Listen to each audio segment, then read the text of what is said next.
cu poziția numărul 1 pe buletinul de vot. This Sunday, Romanians will go to the polls to elect the country's president in the second and final round of voting.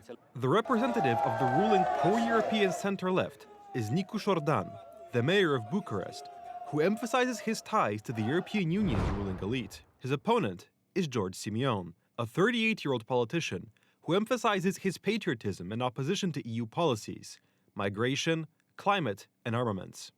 The Romanian political campaign sounds familiar because Poland and Romania face similar challenges. On the evening of May 4th, supporters of Romania's conservative right had reason to rejoice. The first round of the repeat presidential election ended in a crushing victory for their candidate. George Simion, despite polls giving him just over 30% support, won nearly 41% of the vote. Nicu Șordan, the liberal mayor of Bucharest, checked in second place.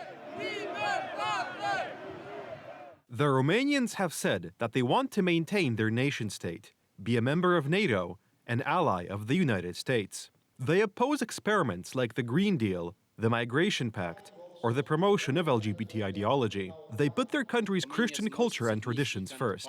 Their candidate is George Simion, who makes allusions to Donald Trump's common-sense policies. Best partner for the United States together with Poland. We totally bashed the globalist here in Romania. We won. I had 40% of the votes, and my opponent in the second round had only 20% of the votes. He is the mayor of Bucharest.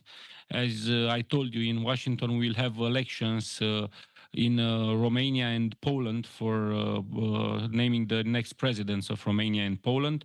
Me and Karol Nawrocki are being the candidates on the MAGA ticket. So the Romanians love the American people, freedom, and President Donald Trump. We won big time yesterday, and the same thing will happen in Poland with our friend Karol Nawrocki.